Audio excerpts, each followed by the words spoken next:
Hoje estamos aqui com a nossa quarta aula, onde nós iremos estudar um pouco sobre as doenças do sistema cardiovascular e doenças do sistema respiratório. Então, as doenças cardíacas nada mais são que um conjunto de doenças que afetam o sistema cardiovascular, principalmente o coração e os vasos sanguíneos. A idade e a história familiar são fatores que predispõem para que isso venha a acontecer, esse tipo de doença.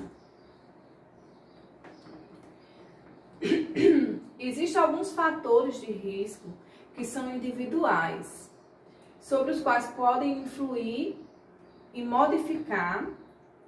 Sobretudo, estão ligados ao estilo de vida e de modo de vida que o ser humano vive. Ou seja, existem alguns fatores com os quais contribuem para que você possa desenvolver alguma doença cardiovascular. O tabagismo é um deles, tipo, você que fuma em excesso, né?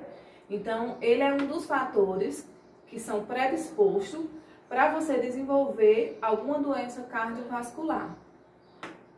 Então, o tabagismo é, sem dúvida, um risco cardíaco. Os fumadores de mais de um maço de cigarro, ou seja, de uma carteira de cigarro, por dia, tem 4 vezes mais probabilidade de ter um infarto, né? Então, a gente vê aí pessoas que fumam assim, tem aqueles fumantes, né? Que fumam apenas um cigarro, mas tem aqueles que terminam um cigarro, começam em outro e assim sucessivamente, que são justamente esses que fumam um maço até mais por dia. Então, a probabilidade dessas pessoas desenvolverem um infarto, alguma doença cardiovascular, é bastante grande. Então, a cessação do hábito do tabagismo é isoladamente a medida preventiva, ou seja, você deixar de fumar é uma das medidas que você previne de ter um infarto. Mas aquela pessoa que é fumante é muito difícil. Então, assim, a força de vontade tem que partir dela, né?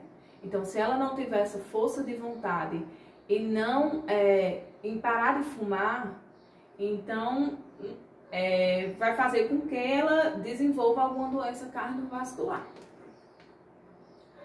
Um outro fator também é a falta de exercício físico, porque a gente sabe que nos dias de hoje a comodidade é muito grande. Às vezes a gente inicia algum tipo de atividade, faz uma caminhada, vai para uma academia, faz um crossfit, ou seja, tenta fazer até em casa mesmo. Mas às vezes tem aquela pessoa que não faz de forma alguma e só faz se alimentar, se alimentar, se alimentar. E com isso são fatores que contribuem para você desenvolver alguma doença cardiovascular. Então, a falta de prática de exercício físico regular, moderado, potencia outros fatores de risco suscetíveis e que provocam doenças cardiovasculares, tais como uma hipertensão arterial, uma obesidade, né, uma diabetes e um aumento de colesterol na corrente sanguínea, que a gente conhece por hipercolesterolemia. Ou seja, vocês já viram em aulas anteriores, que é um aumento. Então, hipercolesterolemia. Esse termo mia é sangue. Então, é um aumento de colesterol na corrente sanguínea. Então, quando o paciente existe esse aumento de colesterol e de triglicerídeos, que o colesterol vocês vão compreender que é o quê? Gordura no fígado, na corrente sanguínea. E triglicerídeos é massa. Então, vocês associem assim. De triglicerídeos, de trigo. Trigo vem de massa, para vocês não esquecerem, certo? Então, quando existe um aumento do triglicerídeos na corrente sanguínea, é dizer que existe um excesso de massa, ou seja, aquelas pessoas que comem muito pão, muito bolo, muito macarrão, entendeu? Comidas com massa. Então, isso são fatores que predispõem a você desenvolver uma doença cardiovascular. Os riscos de um acidente vascular cerebral ou do desenvolvimento de uma outra doença cardiovascular aumenta com o excesso de peso. Ou seja, a gente falou que a falta de atividade física, uma má alimentação, são fatores que predispõem para você desenvolver esse tipo de patologia. Tanto é que hoje, quando você descobre que tem algum tipo de doença cardiovascular, a primeira coisa que se faz é o quê? Retirar massa, gordura, né? E a partir daí, começa uma alimentação saudável. E dependendo de cada caso, né, às vezes é necessário se fazer caminhada, tem casos que não pode se fazer devido ao grau da patologia que foi afetado e vai de acordo com cada pessoa. Então é particularmente perigosa uma forma de obesidade designada obesidade abdominal, que é essa obesidade nessa região do abdômen, onde você vê pessoas extremamente gordas, né? Que se caracteriza por um excesso de gordura, principalmente ou exclusivamente na região do abdômen.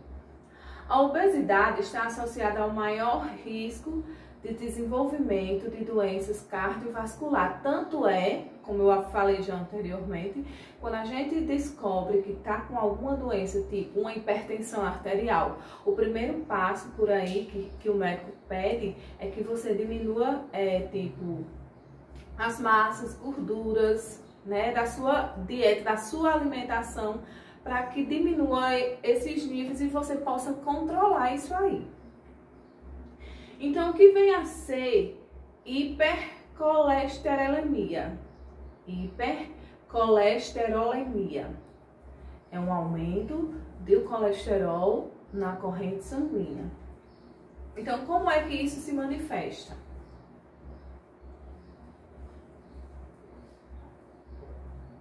O hiper vem de aumento. Então, quando existe um aumento desses níveis de colesterol na corrente sanguínea, ele vai sinalizar que existe alguma coisa de errado. Então, você vai desenvolver alguns sinais e sintomas. Tem pessoas que têm tontura, tem pessoas que têm mal-estar, tem pessoas que têm aquela gastura, mal-estar, agonia, entendeu? Então, são sinais que existe alguma coisa de errado, certo? Então, como é que a gente descobre? Fazendo o exame de sangue para saber se as suas dosagens estão alteradas. Antigamente se pedia que você, ao fazer o exame, passasse 8 horas em jejum. Hoje se pede que você passe 12 horas em jejum, certo? Porque pedia 8 e tinha gente que passava só meia hora não, digamos 6 horas, né? Comia até quase meia-noite. Então o que é que acontecia? Quando ia realizar os exames, com certeza dava alterado. Então, 12 horas hoje é o horário mínimo, o tempo mínimo que a gente pede, né, que o paciente fique em jejum para poder fazer essas dosagens de triglicerídeos e colesterol. Então, o colesterol ele é indispensável ao organismo. Qualquer que sejam as células orgânicas que necessitem se regenerar-se e substituir-se ou desenvolver-se. Ou seja, existem 2 tipos de colesterol. Existe o HDL, que é o que a gente chama do bom colesterol, e existe o LDL, que a gente chama de mau colesterol. Então, quando nós vamos fazer os exames, essas dosagens, a gente pede lá, sempre o médico pede, né? Colesterol total e frações. Então, quando fala colesterol total e frações, é justamente essa complementariedade.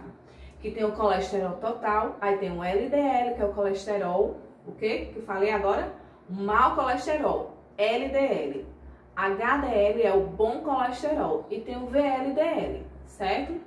Então, quando o mau colesterol está nas alturas, quer dizer que os níveis do seu colesterol, além da dosagem do colesterol total, que dá alto, ainda o mau colesterol está nas alturas, ou seja, ali tem um sinal que você está se alimentando de forma errada, né? E a partir daí cabe a conduta médica, né?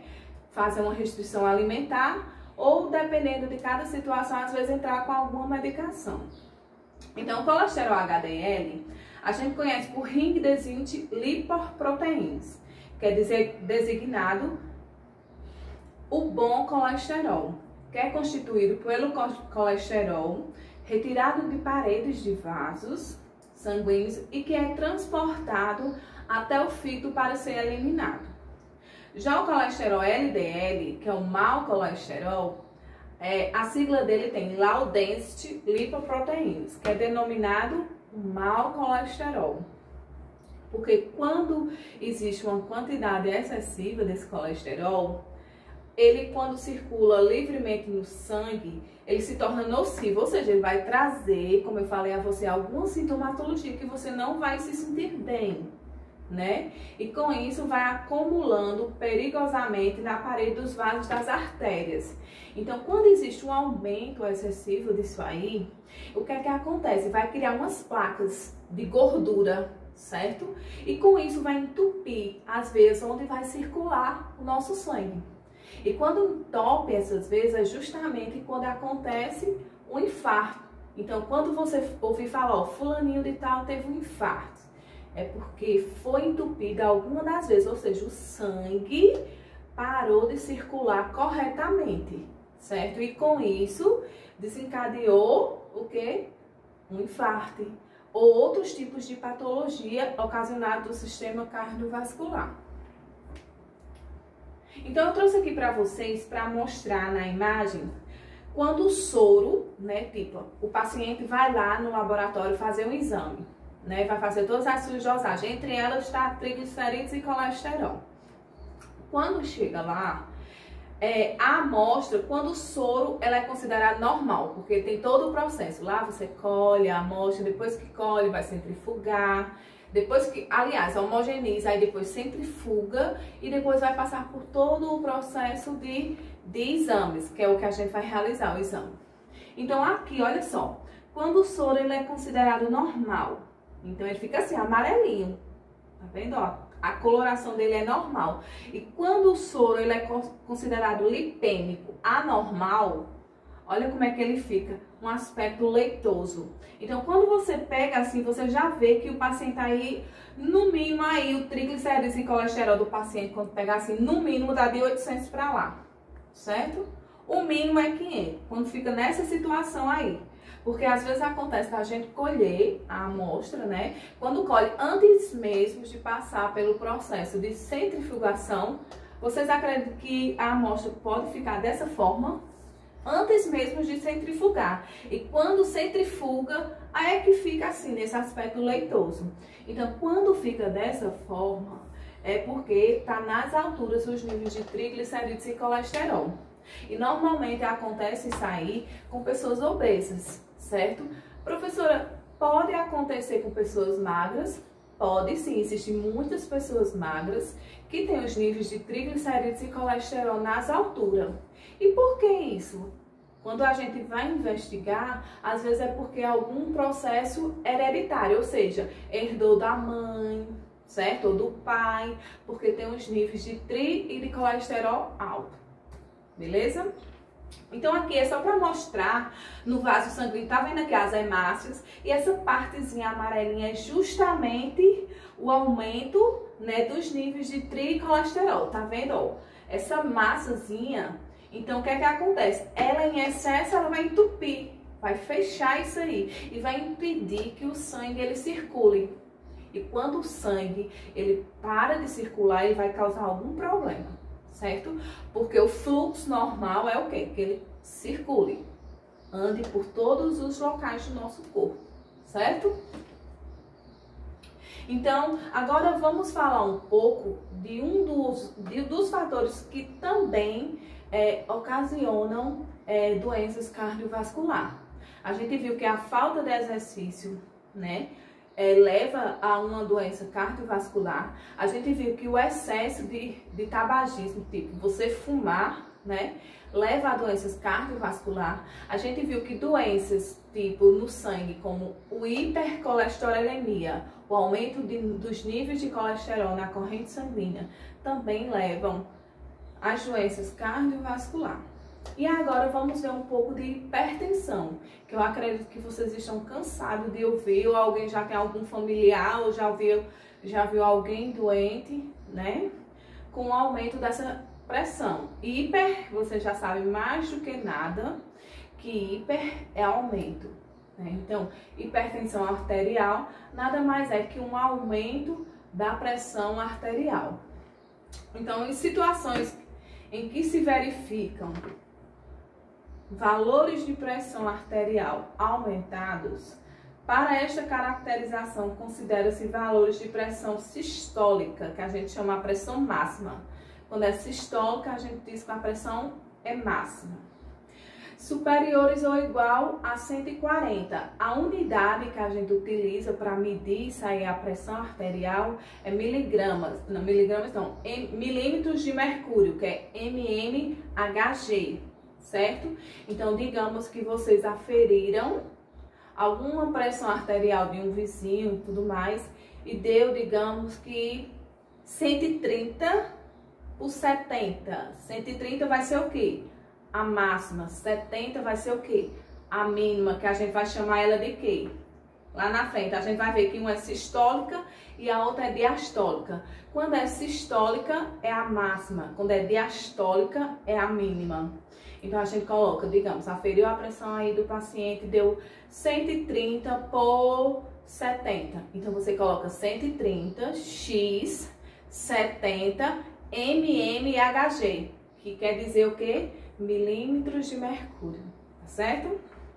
Então, os valores de pressão, eu costumo dizer que ela varia de paciente para paciente, porque a gente escuta muito dizer que o normal é 12 por 8. Eu, particularmente, eu não defendo que o normal seja 12 por 8. Eu defendo que o normal varia de pessoa para pessoa, certo? Então, assim, o meu normal é 11 por 7.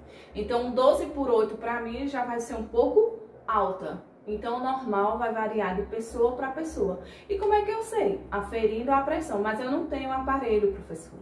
Tem a unidade de saúde que a gente pode ir todos os dias e fazer esse controle, certo? Então, hipertensão arterial é um dos fatores que predispõe para o paciente desenvolver algum tipo de infarto.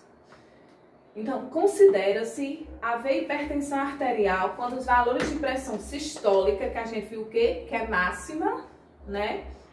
São superiores a 130.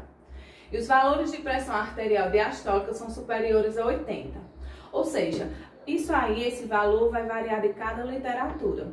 Tem literatura que a gente vai ouvir, vai ver, que acima de 140 por 9, ou de 140 por 8, por 80, que eles dizem, né? É considerado hipertenso. Porém, eu defendo que você é hipertenso. Sua pressão, ela vai de acordo com cada pessoa. Tem pessoa que mede a pressão normal é 10 por 7. Tem pessoa que mede a pressão normal é 14 por 9. Tem pessoa que mede a pressão normal é 11 por 7. Então, vai de cada pessoa, certo? Na literatura, vocês vão encontrar que é acima de 14 por 9. Vai ter literatura que vocês vão ver que dizem assim, acima de 13 por 8 é considerado hipertenso. Então, com frequência, apenas um dos valores surge alterado. Ou seja, sempre vamos ter uma máxima e sempre vamos ter uma mínima, certo? Nunca vai ter 13 por 13, não existe isso. Uma máxima e uma mínima, onde a gente vai auscultar o primeiro batimento, que a gente chama de máxima, que é a sistólica, e o último batimento que a gente chama de mínima, que é a diastólica. E daí a gente dá o resultado de uma hipertensão arterial. Então, quando apenas os valores da máxima estão alterados, diz que o doente sofre uma hipertensão arterial sistólica isolada. E quando apenas os valores da mínima se encontram elevados, diz que o paciente ele sofre de uma hipertensão arterial diastólica. A primeira é mais frequente em idades avançadas, ou seja, a sistólica, que é a alterada, ela é mais comum em pessoas de idade. Aí quer dizer que pessoas novas não podem ter? Pode sim, porque se existem fatores que predispõem. E se uma pessoa nova vive fumando, vive se alimentando mal, não faz exercício físico, então ela está desencadeando para desenvolver uma doença cardiovascular. Sim, aí como eu estava dizendo aqui, na hipertensão arterial sistólica, na mínima, na máxima, ela diz que é mais comum em pessoas de idade. E essa mínima é mais comum em pessoas jovens. Mas o tempo que está hoje não existe idade determinada para você desenvolver isso. Depende do estilo de vida que você vive, certo? Outro fator que predispõe a uma doença cardiovascular é estresse excessivo. Então, hoje, nos dias de hoje, é impossível, assim, quase ninguém não tem um tipo de estresse, né? Tanto é que muitas vezes que tem pessoas que têm um estresse tão grande que tem aquele famoso tipo, a raiva, o estresse de algum acontecimento, do trabalho, da vida, de um familiar, enfim. Desenvolve um estresse momentâneo. E muitas vezes tem pessoas que vêm a óbito, que chama aquele o infarto fulminante. Pebuf. Teve e morreu logo, né? Então foi severo. Então assim, vai de cada caso. O estresse é inevitável enquanto vivemos, sendo uma consequência de ritmo de vida atual. Ou seja, depende do estilo de vida que a gente vive hoje. Tem pessoas que vivem numa correria de vida. Então, tem pessoas que são muito estressadas, tem outros que são menos. Então, vai de cada pessoa, da situação em que você vive. É difícil definir com exatidão o estresse, porque os fatores diferem de pessoa para pessoa, ou seja, tem pessoas que têm um estilo de vida mais corriqueiro, corre mais, tem pessoas que têm um estilo de vida mais tranquilo. Então, no entanto, a sensação de desconforto é sempre prejudicial e pode ser um sinal de abrandar o ritmo de vida. É possível reduzir o risco de doenças cardiovasculares através da adopção de um estilo de vida mais saudável. Ou seja, a partir do momento que você opta, eu vou começar a caminhar, minha alimentação eu vou mudar, porque eu só como comidas que não me deixam saudáveis, né? Eu vou parar de fumar, tipo, se eu fumo um maço de cigarro, eu vou ver se eu fumo hoje a metade desse maço, entendeu? E por aí vai. Então, assim, esse estresse varia de pessoa para pessoa, varia do estilo de vida que você vive. Então, existem alguns fatores que contribuem para isso aí, tipo, você deixar de fumar, você controlar regularmente sua pressão arterial, porque tem pessoas que só descobrem que tem hipertensão quando sentiu algum mal-estar. Tipo, às vezes dá uma tontura, né? Às vezes você sente um aceleramento cardíaco, às vezes você sente dor, às vezes você tem sudorese, né? Enfim, depende de cada pessoa como vai desenvolver esses sinais e sintomas. O seu nível de açúcar no sangue, tipo, se tiver alterado, né? O nível de gordura no sangue, lembra que eu falei para vocês? Triglicerídeos vem de trigo, que é massa. Colesterol é gordura, né, no sangue.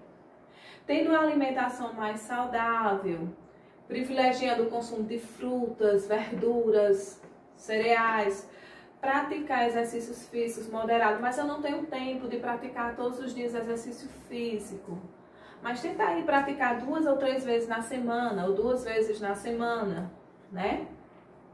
A partir de uma determinada idade, 50 anos para as mulheres e 40 para os homens, é aconselhável a realização de exames periódicos, ou seja, você fazer, né, a cada 3 meses, né? Se vê que é normal, aumenta a cada 6 meses, faz um check-up geral para ver como é que tá, porque de certa forma nós nos alimentamos muito errado, né?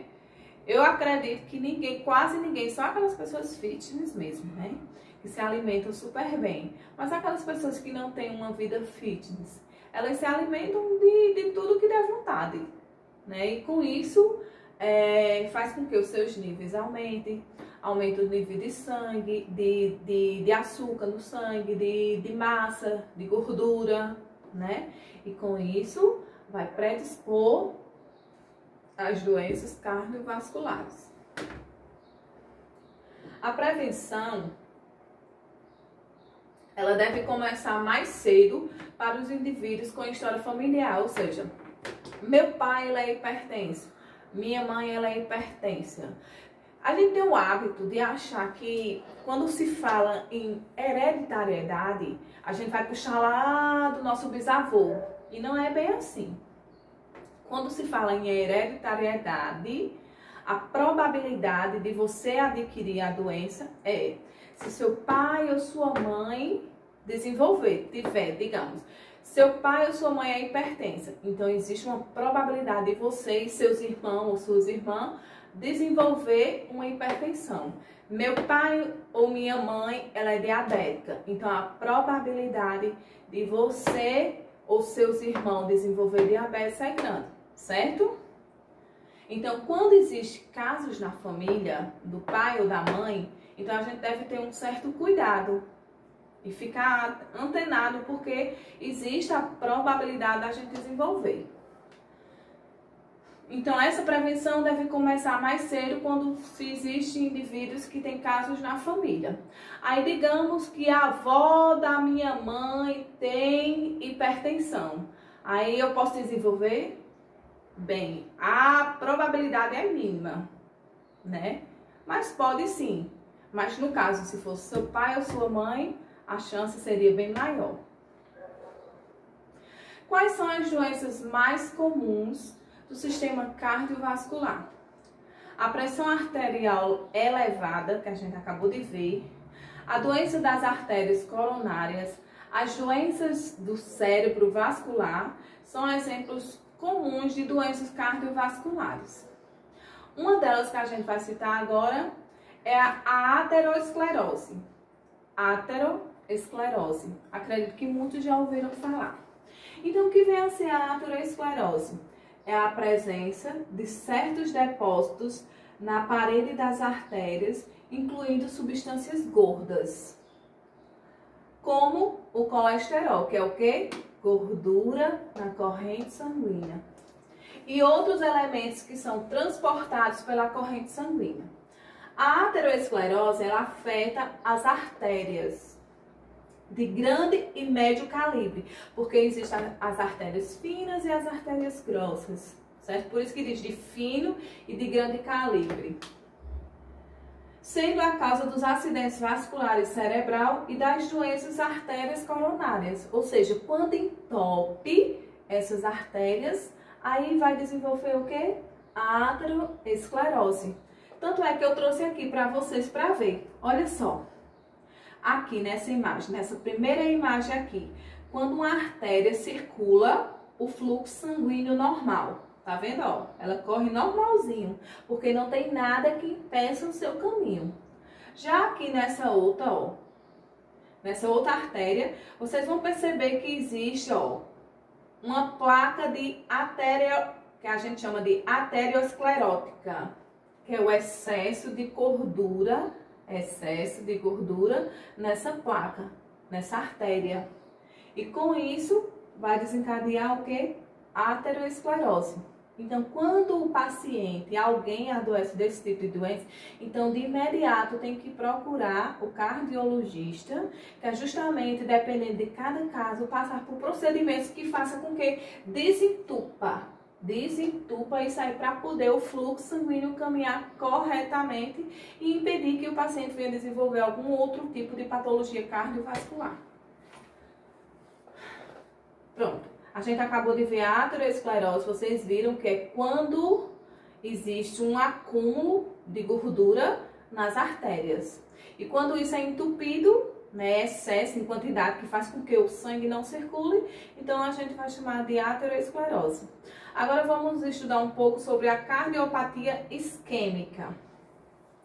Cardiopatia isquêmica é o termo utilizado para descrever as doenças cardíacas provocadas por depósitos ateroscleróticos, que conduzem à redução do lume das artérias coronárias. O estreitamento pode causar angina que é dor no peito, né? Ou infarto do miocárdio. em vez de redução do leme arterial, se verificar a obstrução do vaso. Ou seja, quando vem causar uma cardiopatia isquêmica, é porque entupiu totalmente, fazendo com que aquele fluxo sanguíneo não caminhe. Então, quando entope totalmente, aí a probabilidade do paciente ter uma angina, que é aquela dor no peito, ter um infarto, entre outras doenças. Doença arterial coronária. É a situação clínica em que existe o estreitamento do calibre das artérias coronárias, provocando a redução do fluxo sanguíneo. Quando a gente fala estreitamento, é diminuição, certo?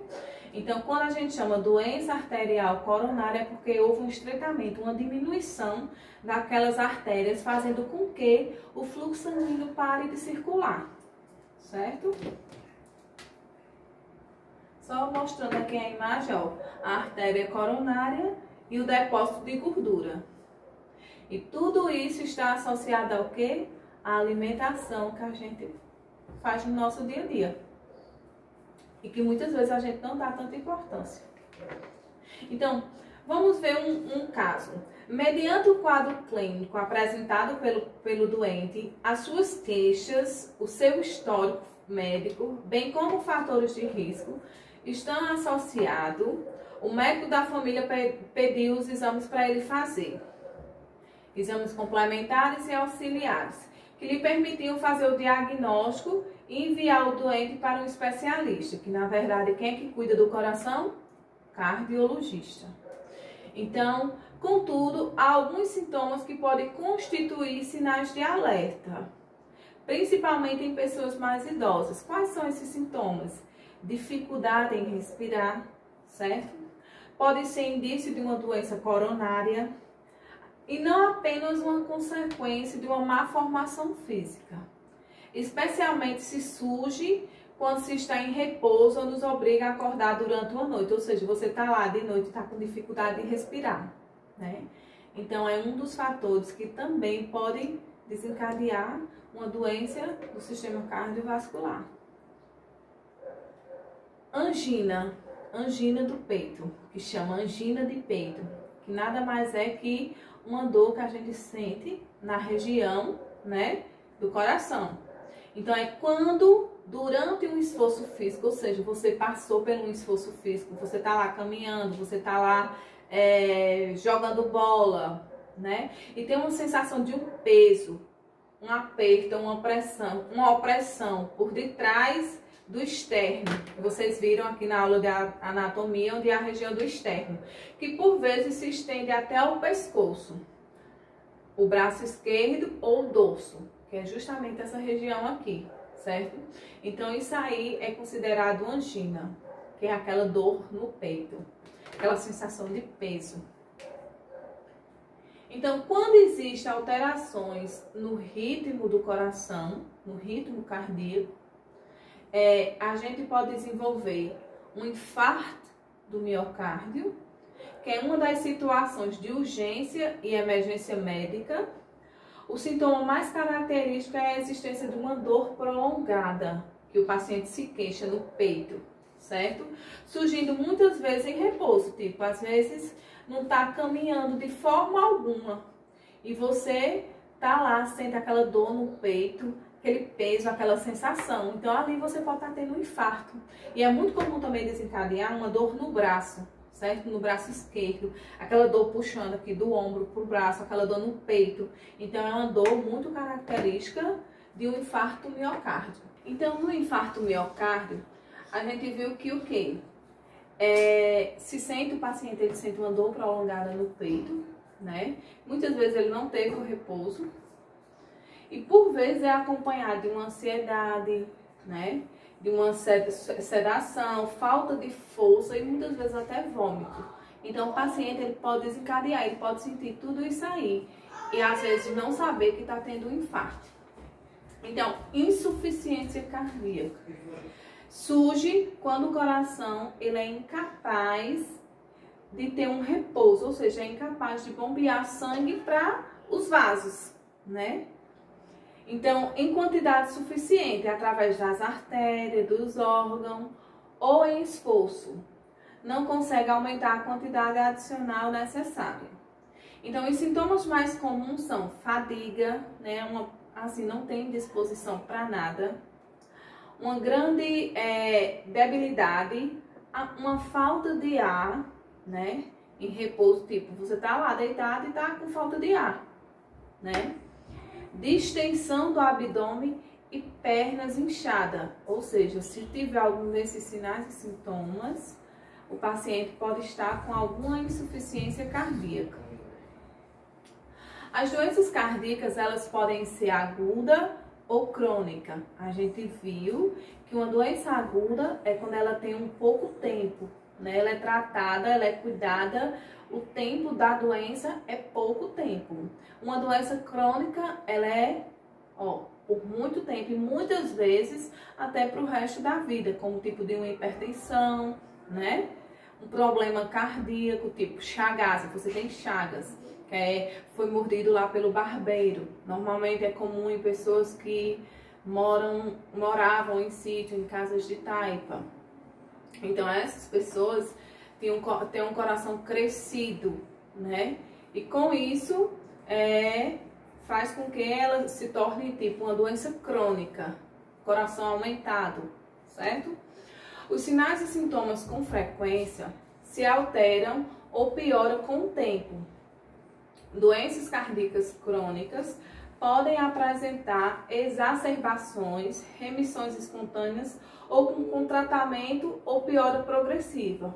Ou seja, você tem algum problema no coração. Você, dependendo do seu estilo de vida, se você seguir corretamente o que o médico pede, lhe orienta, a probabilidade de você ter uma vida confortável, que você não venha ter nenhuma coisa, nenhum desses sinais e sintomas é grande. Agora, se você, tipo, é para você fazer dieta, você não pode fazer tanto esforço e você faz tudo o contrário, então, obviamente, a doença tende a piorar e se tornar progressiva. Então, com isso, existem algumas complicações que podem contribuir para isso aí. Quais são elas? Arritmias. Arritmias nada mais é que alterações no ritmo cardíaco, ou seja, o coração começa a acelerar aceleradamente, certo? Então isso a gente chama de arritmia. Dilatação é quando existe um aumento do volume de uma ou mais camadas cardíacas por elevação da pressão interna, certo? Hipertrofia. Hiper a gente viu que é o quê? Um aumento do músculo cardíaco, certo? Contração insuficiente, que é justamente dificuldade de enchimento e esvaziamento das câmaras, ou seja, tem uma dificuldade do fluxo sanguíneo bombear. Então isso a gente chama de contração insuficiente. Estenose, que é justamente o estreitamento das válvulas cardíacas. Regurgitação é o fechamento incompleto dessas válvulas, causando um refluxo e um aumento dessa pressão na circulação pulmonar e no sistema nervoso periférico. Isquemia, que é a falta de oxigênio no coração, provocada pelo fluxo das artérias coronárias. Causa dor no paciente e pode ocorrer ou ele fazendo muito esforço ou ele estando em repouso, certo? E o infarto, que é a morte celular das musculares cardíacas devido à isquemia, que é a falta de oxigênio do coração. E o tecido muscular morto ele é substituído por um tecido fibroso, certo? Então, essas são as complicações que as doenças cardiovasculares podem trazer, que são arritmias, dilatação, hipertrofia, estenose, contração insuficiente, isquemia e infarto. Então, as doenças cardíacas, elas podem resultar de uma aterosclerose, que a gente já falou, que entope, na verdade, né, as artérias, a hipertensão arterial, diabetes, distúrbios autoimunes, alguma doença autoimune que não tem uma causa específica para estar com aquela determinada doença. Anormalidade congênita, ou seja, você nasceu com alguma anormalidade congênita, né? Tem gente que chama o sopro, né? Que diz que é tipo um buraco no coração, chama isso de uma anormalidade. Disfunção da tireoide. Disfunção a gente pode dizer que é hiper ou hipo, quando a tireoide está nas alturas e quando ela está abaixo do normal. Infecções bacterianas, infecções virais, traumatismos, o uso excessivo de álcool, o uso excessivo de cigarro, o uso excessivo de anabolizantes, que todo mundo sabe quando se toma anabolizantes em excesso, às vezes o coração não suporta, tem pessoas que morrem, tem pessoas que têm arritmia, tem pessoas que desenvolvem alguma patologia cardíaca. Substâncias como o mercúrio e alguns quimioterápicos. Então, dentre as doenças comuns cardíacas que a gente já citou anteriormente, a gente pode explicar melhor agora da doença arterial coronária, que é um tipo mais comum de doença cardíaca. Em geral, ela parte da doença cardiovascular sistêmica. Quando fala sistêmica, é do sistema cardiovascular, que é justamente o estreitamento dessas artérias, né, por depósito de gordura que formam placas de aterosclerose. Então, eu acredito que ficou claro, né, para você, quando a gente fala de doença arterial coronária, que são placas de gorduras que estão nas artérias do coração. E quando elas estão em excesso, vai causar o quê? Um entupimento disso aí. E, consequentemente, o paciente vai desenvolver algum sinal e sintoma que vai ser necessário procurar o cardiologista e, dependendo da situação, cada caso é um caso. Ou você vai fazer uma dieta, entra na medicação, ou tem que passar por algum processo que tenha que vir, né, a desentupir essas artérias, essas veias, para poder o paciente ele voltar à vida normal, como tipo o cateterismo, né, entre outros, angioplastia. Isso vai de cada caso, cada situação, de cada paciente. Esse estreitamento ele vai reduzir o fluxo sanguíneo na corrente sanguínea. E com isso vai faltar oxigenação para os tecidos. No coração, o estreitamento das artérias coronárias causa uma dor intermittentemente, que a gente chama de quê? Quando a dor é no peito, angina, né? Com exercícios ou com grande intensidade crescente, ou seja, você pode estar lá fazendo exercício físico na academia e de repente sentir aquela dor no peito. Então, o grande esforço pode desencadear uma angina, que é uma dor no peito. Na insuficiência cardíaca congestiva, ela diminui a capacidade de enchimento e de esvaziamento do coração. Então, a insuficiência esquerda do coração, ela causa um refluxo para os pulmões com edema pulmonar e dificuldade respiratória. A insuficiência direta do coração provoca um refluxo da circulação venosa periférica, com aumento do fígado e um edema das extremidades. A gente viu que edema é o que? Inchaço. Um inchaço dos membros ou superiores ou inferiores.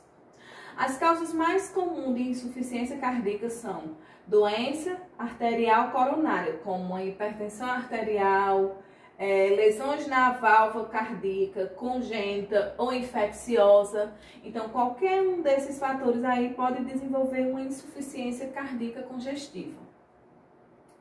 Miocardiopatias. O que são isso? Nada mais são que anormalidades do músculo cardíaco. Mio de músculo, cardiopatia, patologia no músculo cardíaco. Então, são anormalidades do músculo cardíaco congênita ou causada por algum fator externo. Os tipos principais de miocardiopatia dilatada, em que há um aumento de uma ou mais câmaras cardíacas. Miocardiopatia hipertrófica, em que o espaçamento das paredes do coração.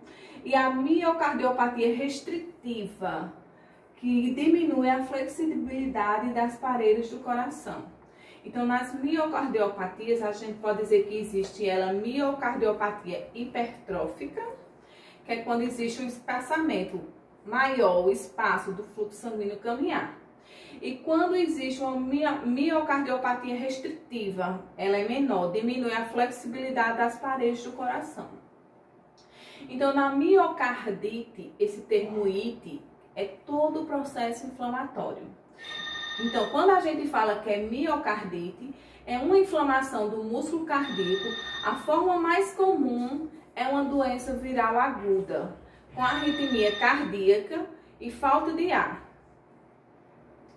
Pericardites são doenças inflamatórias da membrana que envolvem o coração e podem ser provocadas por infecções, traumatismo, distúrbios, autoimunes e infarto. Se não forem tratadas, podem comprimir o coração e prejudicar suas contrações. Sinais de pericardite são dor torácica e um ruído característico de um atrito pericárdio. Já nas doenças cardíacas congênitas, elas afetam qualquer parte do coração. O grau de disfunção depende das anormalidades que estão presentes, certo? Então aqui vocês estão vendo que é um coração normal, né? Então, tipo, a estrutura tá aí normalzinho, artérias, veias, tudo bacaninha. E aqui nós podemos observar que existe um defeito do septo entre os centríolos, tá vendo? Ó, existe um espaçamento. Então, quando isso acontece, a gente chama de doenças cardíacas congênitas. Então, endocardite é uma inflamação da membrana que reveste as cavidades das válvulas cardíacas e pode ser resultante de infecção ou de um processo autoimune, ou seja, pode ser desencadeado por algum processo infeccioso através de bactérias ou vírus e de alguma doença autoimune. As endocardites infecciosas, ela exige um tratamento prolongado, ou seja, por mais tempo, né? E como eu falei anteriormente, ó, pode ser ocasionada através de bactérias, vírus, entre outras coisas. Então, existem 3 tipos de distúrbios que podem ser ocasionados por essas válvulas cardíacas, que são a regurgitação ou insuficiência, que é o fechamento incompleto da válvula que permite o refluxo. A gente pode chamar ela de prolapso, que é a protusão de crescimento de parte da válvula mitral para o átrio, que pode causar uma regurgitação e um aumento do risco dessa endocardite, um aumento desse processo inflamatório. E temos também a estenose, que é considerado o estreitamento, a diminuição dessa válvula cardíaca, limitando o seu fluxo sanguíneo. Então, existe tratamento para isso. E como é que é feito esses tratamentos? As doenças agudas, como o infarto do miocárdio, existe um tratamento médico imediato para minimizar essas lesões. Então, no caso de doenças crônicas, o médico pode recomendar, tipo, uma dieta, né?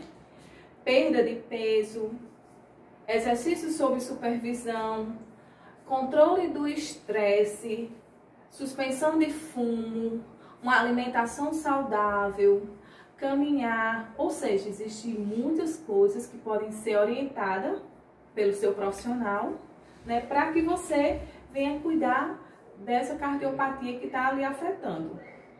Então, a insuficiência cardíaca, ela é tratada de que forma?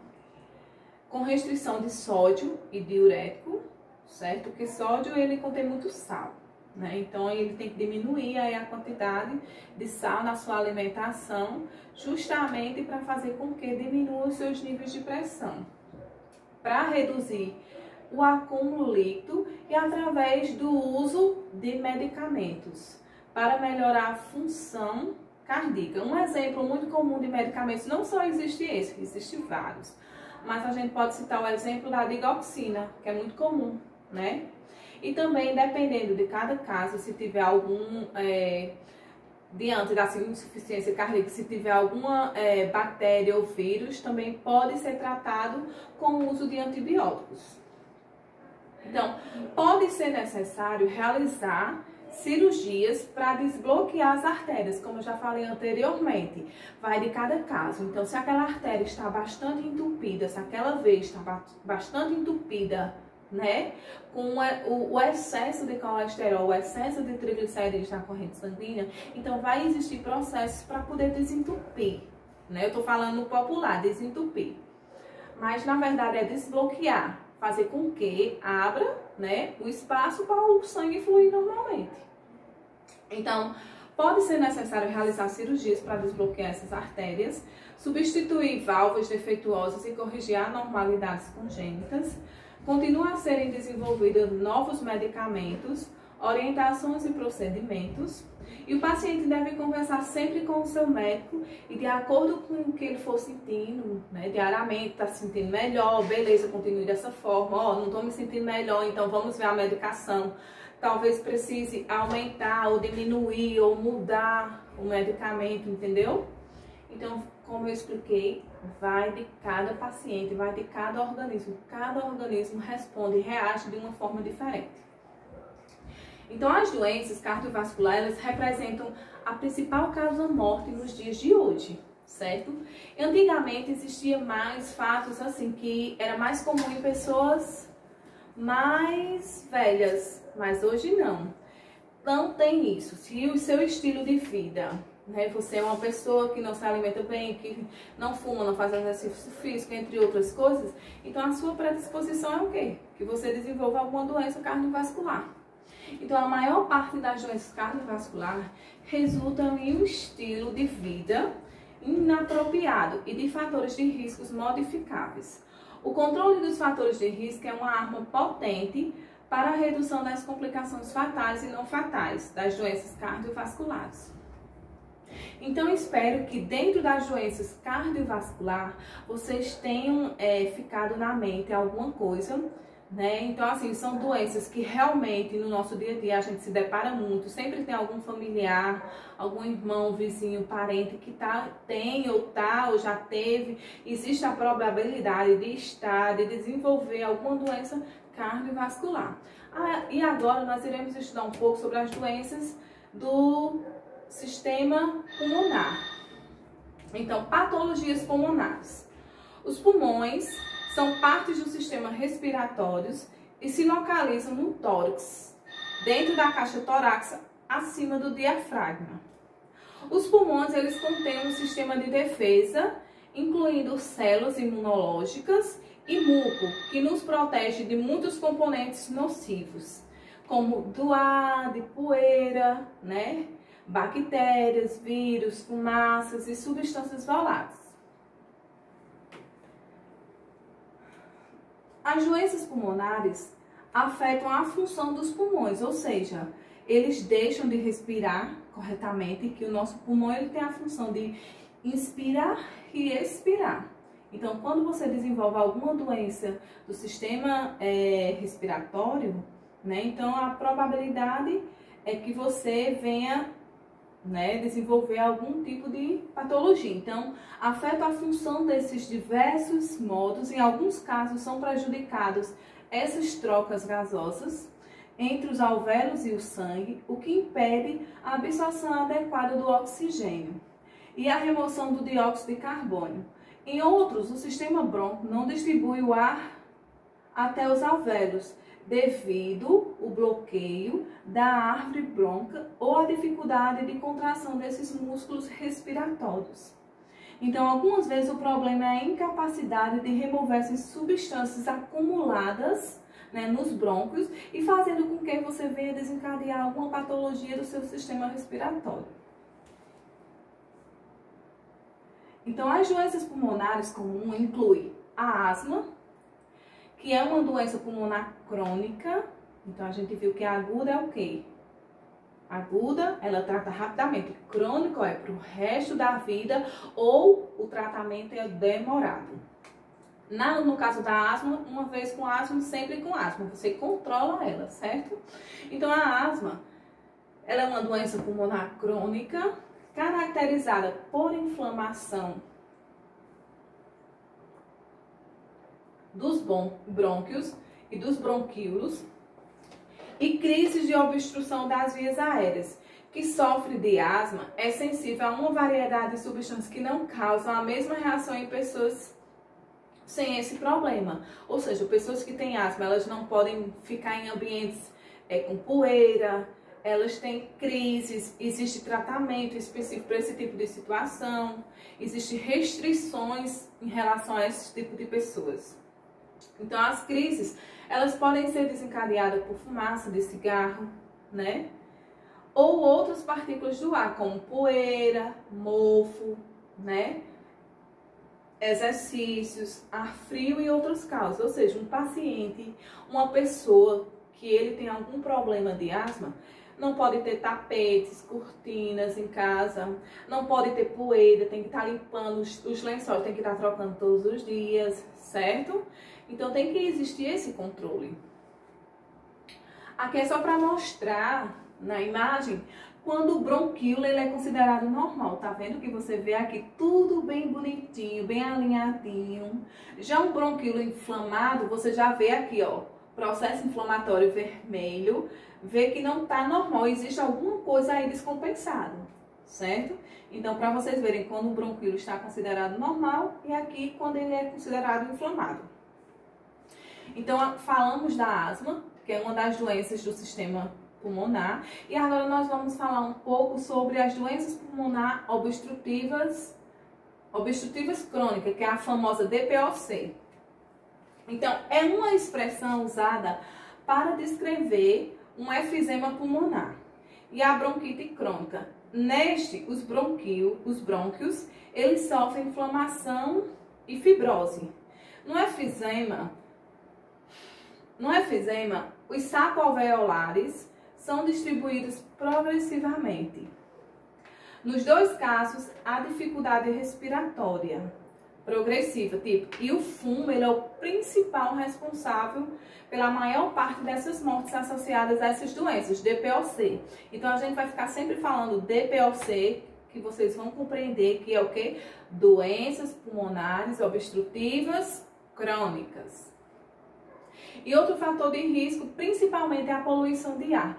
Tanto é quando o lixão, né, gente? Todo mundo sabe, quando o lixão aqui tá do jeito que tá, que acomete a cidade toda, é o pessoal só questionando, reclamando, justamente porque existem muitas pessoas que têm doenças respiratórias, certo? Não só a asma, mas outras doenças também pulmonares do sistema do pulmão.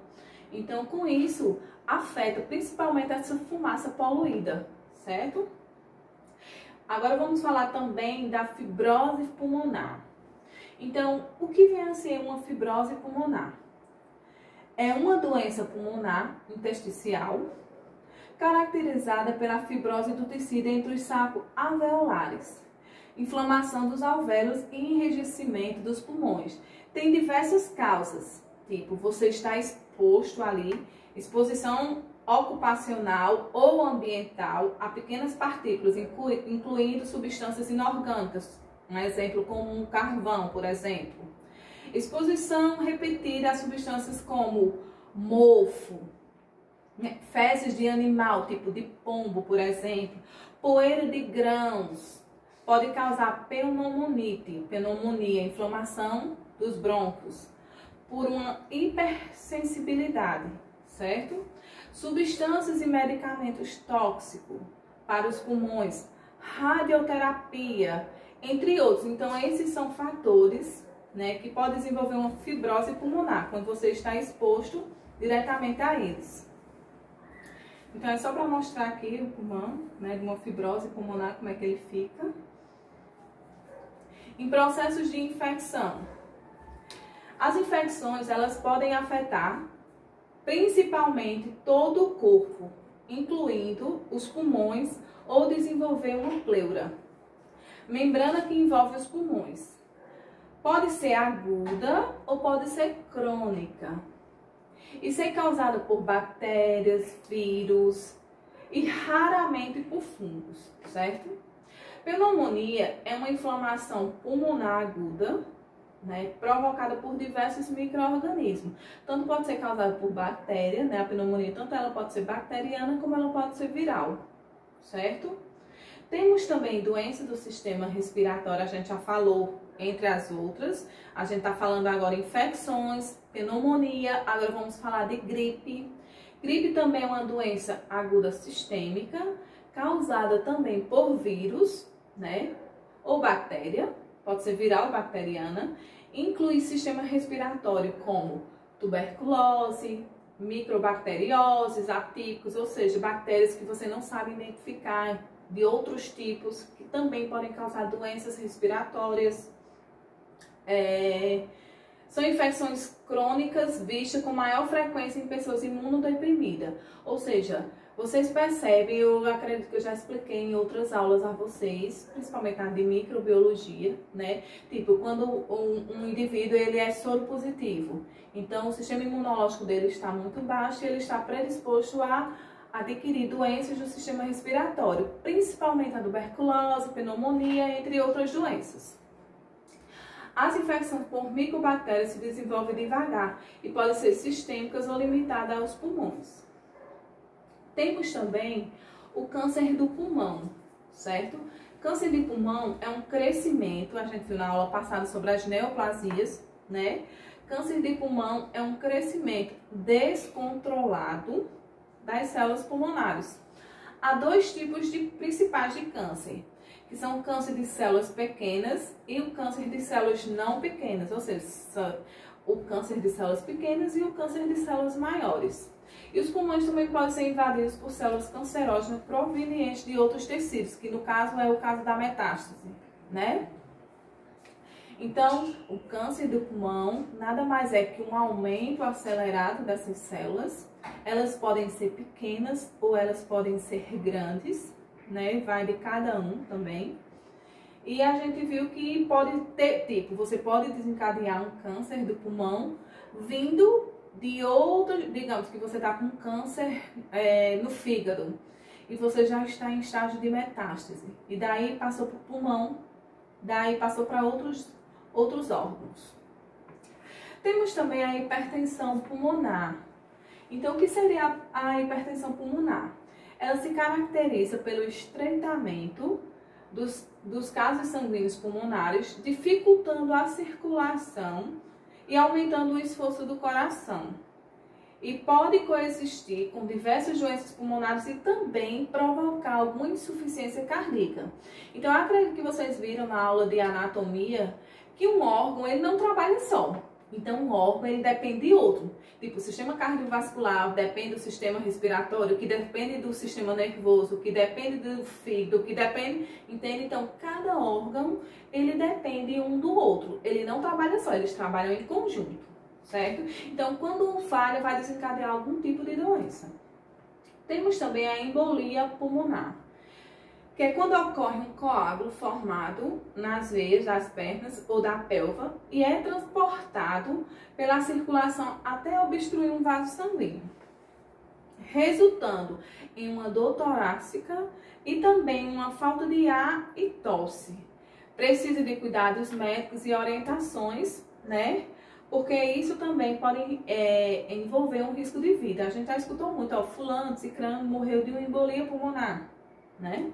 Então, é uma doença assim, que é comum da gente ver no nosso dia a dia, que existem pessoas que morrem disso aí. Temos também a displasia broncopulmonar. A displasia broncopulmonar, a gente vê que é muito comum em crianças, né? Como elas não têm a capacidade assim, de... Elas não sabem, como é que eu posso dizer, a alimentação direito, mastigar direito. Então, existe como é que eu posso dizer? Existe a possibilidade dela broncoaspirar, tipo leite materno, por exemplo, e a criança vir a óbito, que também existem muitos casos que a gente já viu disso aí. Então, displasia broncopulmonar é uma doença observada, principalmente em bebês prematuros, submetidos a oxigenoterapia ou a ventilação mecânica prolongada, mas também é vista após a toxicidade de oxigênio ou pneumonia. As vias aéreas sofrem inflamação e fibrose e não desenvolvem normalmente. Por isso que a gente chama de displasia broncopulmonar. Síndrome do sofrimento respiratório do recém-nascido. É um problema também respiratório considerado muito grave, né, que ocorre em crianças nascidas ou com mais de 6 semanas. antes do prazo previsto, ou seja, são crianças que nascem antes do tempo, né, de nascer. Esses bebês a gente chama de bebês prematuros. Então, com isso, o seu pulmãozinho não formou todo, os órgãos ainda estão concluindo a sua formação. E principalmente o pulmão, aí tanto é que as crianças vão para a incubadora, porque lá fica com oxigênio, com auxílio do oxigênio, para auxiliar nisso aí, porque o pulmão ainda está em formação, certo? Então, esses bebês prematuros, eles não são capazes de produzir uma quantidade suficiente de surfactante, que é uma substância que protege os alvéolos. Então, sem o surfactante, os pulmões não são capazes de expandir normalmente, e essas trocas gasosas elas são prejudicadas, certo? Então, com isso a gente chama de síndrome do sofrimento respiratório do recém-nascido. Síndrome, nós temos também a síndrome do sofrimento respiratório do adulto, que é uma inflamação aguda dos pulmões que ocorre após muitos tipos de lesão pulmonar, certo? Incluindo infecções virais e bacterianas, ou seja, a pessoa tem gripe constantemente, aí teve pneumonia, aí tem asma, aí teve bronquite, ou seja, o pulmão ali já está muito comprometido. Então, existe essa probabilidade dele desenvolver uma síndrome do sofrimento respiratório adulto. Então, incluindo infecções virais, bacterianas, sepsis, traumatismo, entre outros, principalmente fumaça, né, que é um dos fatores que contribui bastante para pessoas que têm doenças do sistema respiratório. Temos também a bronquite, que é uma inflamação dos brônquios. Existem dois tipos de bronquite. A bronquite aguda, que geralmente ela é causada por vírus ou bactérias e que dura diversos dias ou até mesmo semana. E temos também a bronquite crônica, que a duração é de anos, não necessariamente causada por uma infecção e geralmente faz parte de uma síndrome chamada DPOC, que é o quê? Doença pulmonar obstrutiva crônica. Em pessoas com bronquite crônica, as vias aéreas estão estreitas, tensas, muitas vezes cheias de muco, resultante da redução da passagem do ar, ou seja, está em excesso e com isso impede, né, que o ar ele passe normalmente. Lá no sistema cardiovascular a gente vê a questão do fluxo sanguíneo. Já na questão do sistema pulmonar a gente vê a questão do ar, da respiração, certo? Aqui é só para mostrar para vocês um brônquio, quando ele tem o excesso de muco, olha como é que fica aqui amarelado, que é o excesso de muco. O brônquio, quando ele fica com processo inflamatório, certo? Então, existem exames para se fazer para ver isso aí. Temos também o broncoespasmo, que é o estreitamento reversível dos brônquios de menor devido à constrição do músculo liso, com broncodilatadores inalatórios, né? Então, o broncoespasmo nada mais é que o estreitamento reversível dos brônquios, ou seja, quando os brônquios estão estreitos, diminui o espaçamento, com isso dificulta, né, a passagem do ar. E muitas vezes a pessoa morre asfixiada por falta de ar, certo? A hipoxemia, que também é um pouco de oxigênio no sangue e que pode ser tratada com oxigênio suplementar, ou seja, complementar com oxigenoterapia, né? No entanto, a suplementação de oxigênio pode resultar em diminuição do impulso respiratório, levando a nível sanguíneo aumentado de dióxido de carbono e subsequentemente de acidose respiratória.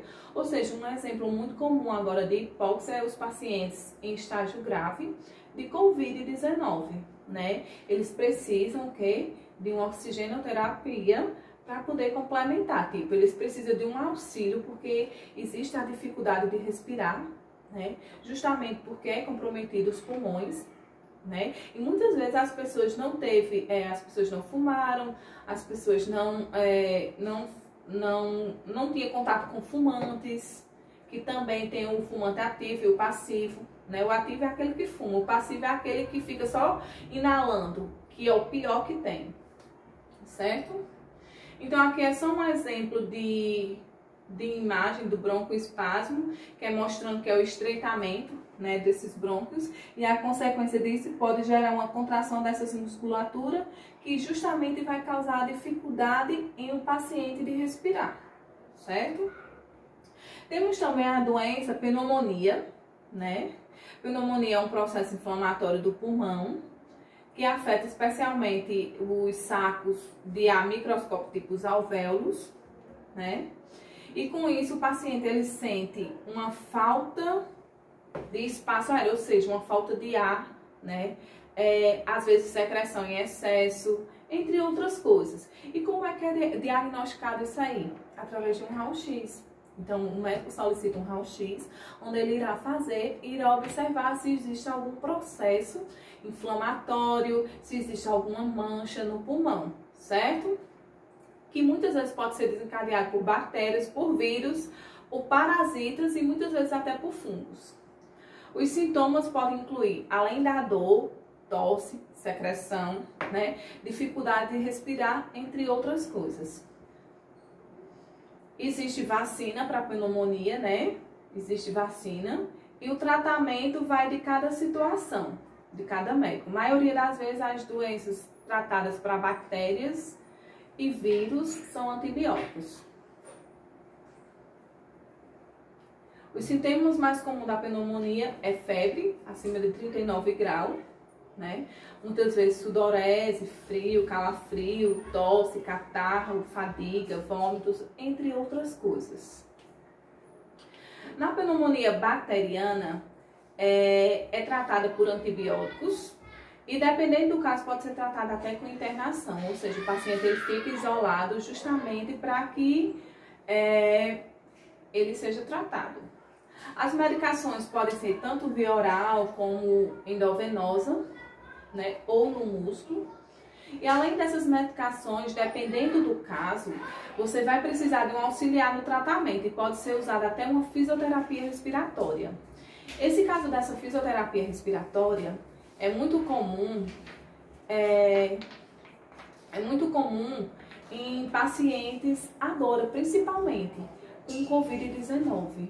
Tem casos de pacientes que eles estão sendo necessário fazer fisioterapia respiratória. Então, como é que isso funciona? É tipo um aparelhozinho, né, que eu não sei como é o nome desse aparelho, que tem tipo umas bolazinhas e que você fica soprando e as bolinhas sobem. É justamente para você trabalhar o seu pulmão, inspirando e expirando, certo? Então, inclusive, eu tenho pessoas conhecidas minhas que estão fazendo a fisioterapia respiratória.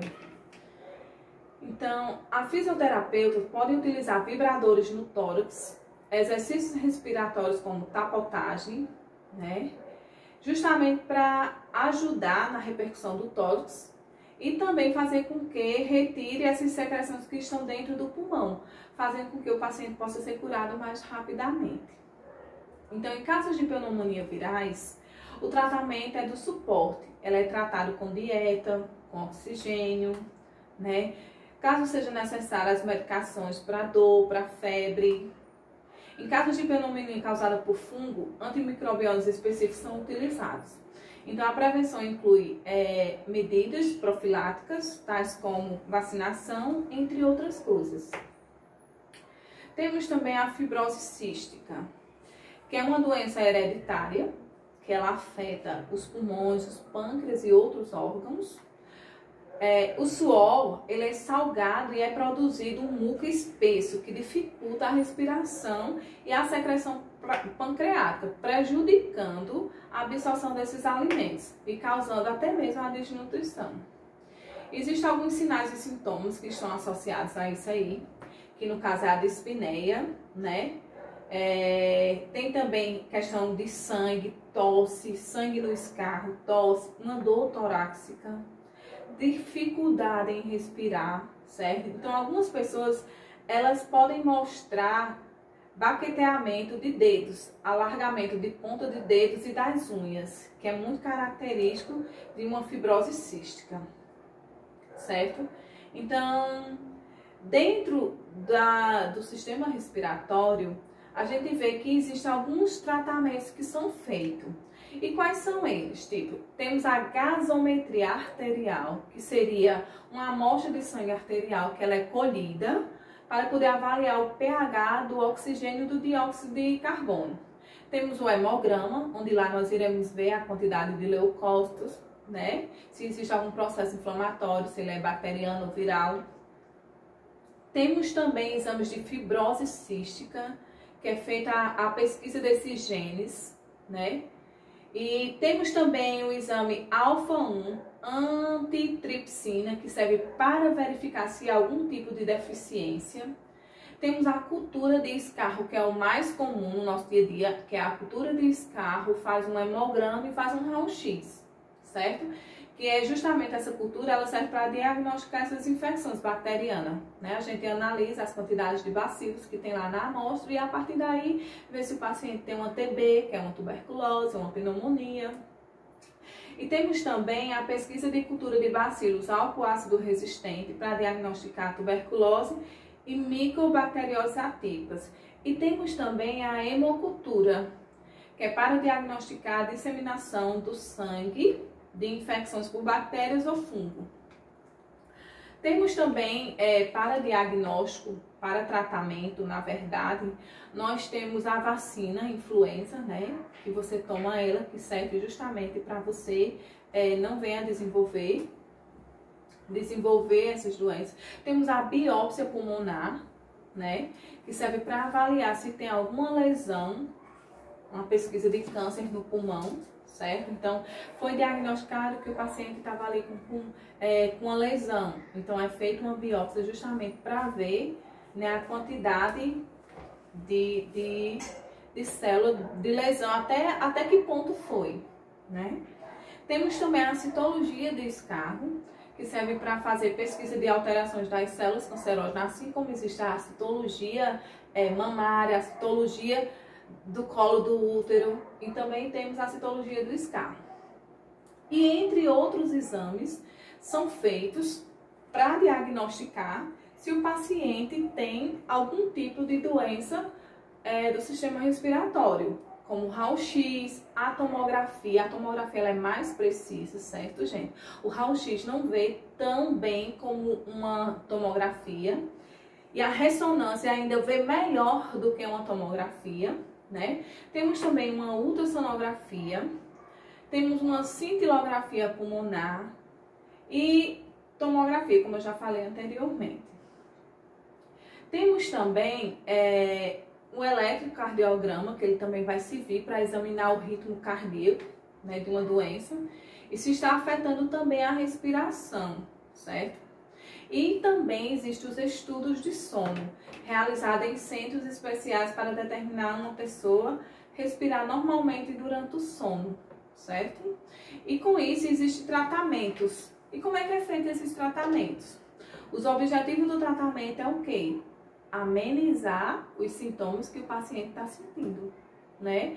E muitas vezes não, tratar mesmo, né, o paciente, curar mesmo aquela doença, certo?